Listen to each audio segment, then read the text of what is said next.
నాటి దొరల ప్రభుత్వంలో ఎమ్మెల్యేలకు ముఖ్యమంత్రి యొక్క అపాయింట్మెంట్ దొరకలే. కానీ ఇవాళ స్వయంగా ఎమ్మెల్యేలతో పాటు మంత్రులతో పాటు ప్రజలకు ప్రజల చేత ఎన్నుకోబడే ప్రభుత్వంగా ప్రజలకు చేరువగా ఉండాలని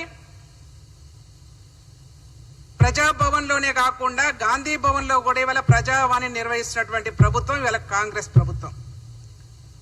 మనందరూ కూడా తెలుసు, గౌరవ కార్పొరేషన్ చైర్మన్ సత్యనారాయణ గారు చెప్పినట్టుగా నాటి దొరల ప్రభుత్వంలో ఏ విధంగా పరిపాలన జరిగిందో మనందరం కూడా ప్రత్యక్షంగా చూసినాం. ఇవాళ బీఆర్ఎస్ పార్టీ వాళ్ళు అధికారం పోగానే అనేక రకాలుగా మాట్లాడుతూ ఉన్నారు. నాకు వీళ్ళని చూస్తుంటే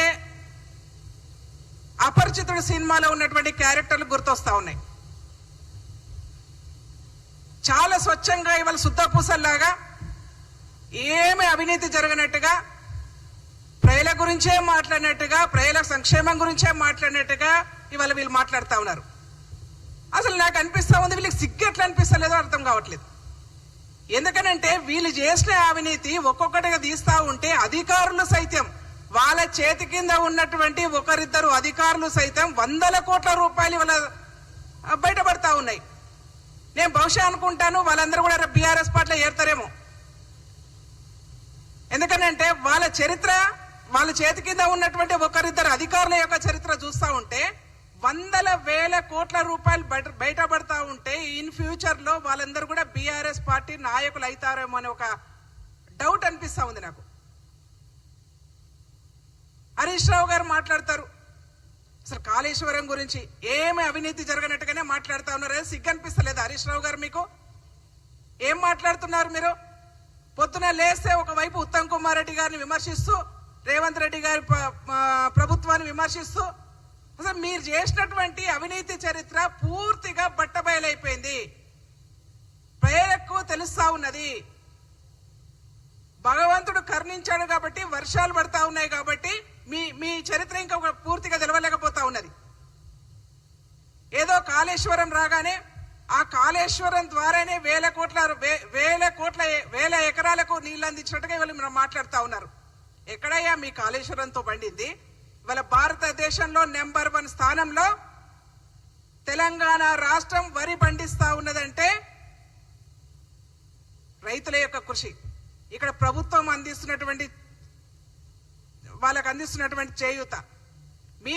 మీ ప్రభుత్వంలో మనందరికీ కూడా తెలుసు కదా, మీ ప్రభుత్వంలో వరేసుకుంటే ఉరి పెట్టుకోవాలని చెప్పేసి మాట్లాడినటువంటి మీరు రైతుల గురించా మీరు మాట్లాడేది?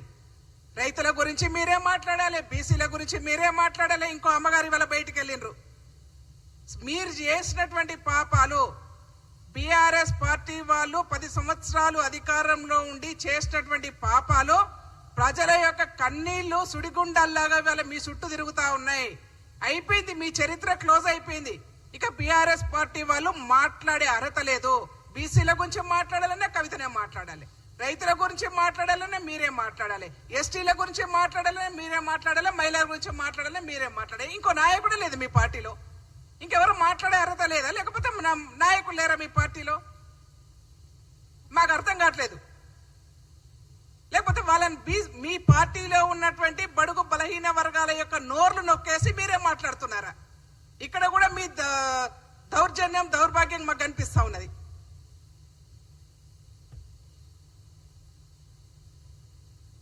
మాకు తెలంగాణ రాష్ట్రంలో పూర్తిగా ప్రజాస్వామిక పరిపాలన వాళ్ళ ఈ రాష్ట్రంలో కొనసాగుతా ఉన్నది. అందుకే వారు మీరు మాట్లాడగలుగుతా ఉన్నారు. మీ లెక్క కాదు. మీరు ధర్నా చౌకులు మూసేసి మాట్లాడే వాళ్ళ నోర్లు ముయించేసి, మాట్లాడితే లాఠీ దెబ్బలు చూపించేసి, దర్వాజాలు పగలగొట్టేసి, ప్రజాస్వామిక వాదుల యొక్క ఇళ్ల మీద దాడులు చేసి ఈ ప్రభుత్వంలో లేదు.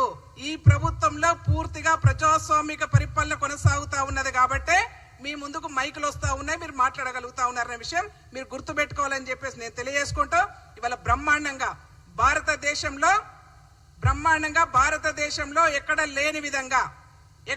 లేని విధంగా రైతు రుణమాఫీ చేసినటువంటి ఘనత ఇవాళ కాంగ్రెస్ పార్టీకి దక్కింది. 9 రోజులలో 9,000 కోట్ల రూపాయలు ఇవాళ రైతుల యొక్క బ్యాంక్ అకౌంట్ లో వేసి భారతదేశంలో నంబర్ 1 స్థానంలో రైతు భరోసాను ఇచ్చినటువంటి ప్రభుత్వం ఇవాళ తెలంగాణ రాష్ట్రంలో కాంగ్రెస్ పార్టీ ఉంది. మీరు గమనించాలని చెప్పేసి నేను మనవి చేస్తా ఉన్నాను. మీరు ఈ విధంగానే మాట్లాడితే రైతుల నుంచి కూడా చీవాట్లు వస్తాయి. మీకు రైతుల పొట్టగొట్టే ప్రయత్నం చేయొద్దు. మీరు రైతులను పక్కదారి పట్టించే ప్రయత్నం చేయొద్దు. మీరు రైతు ప్రభుత్వంగా ఉన్నటువంటి ప్రభుత్వం ఇది. భారతదేశంలో ఎక్కడా లేని విధంగా రైతుల సంక్షేమం కోసం పాటుపడుతున్నటువంటి ప్రభుత్వం ఏదైనా ఉందంటే గౌరవ ముఖ్యమంత్రి గారు రేవంత్ రెడ్డి గారి నాయకత్వంలో తెలంగాణ రాష్ట్రంలో కొనసాగుతుందని అని కూడా ఈ సందర్భంగా నేను మనవి చేస్తా ఉన్నాను.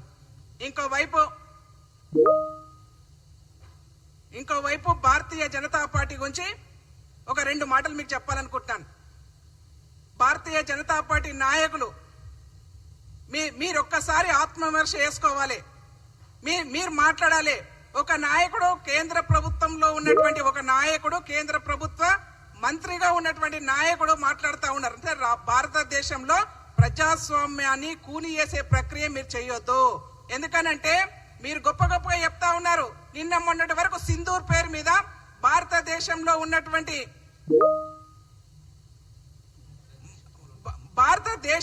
ఉన్నటువంటి మత ఛాందసవాదులను రెచ్చగొడుతూ మీ ప్రక్రియ కొనసాగుతా ఉంది. మేము అడుగుతా ఉన్నాం సూటిగా, భారతదేశంలో ఉన్నటువంటి ప్రజాస్వామిక వాదుల యొక్క గొంతు నొక్కేసే ప్రక్రియ ఇవాళ భారతీయ జనతా పార్టీ చేస్తా ఉన్నది.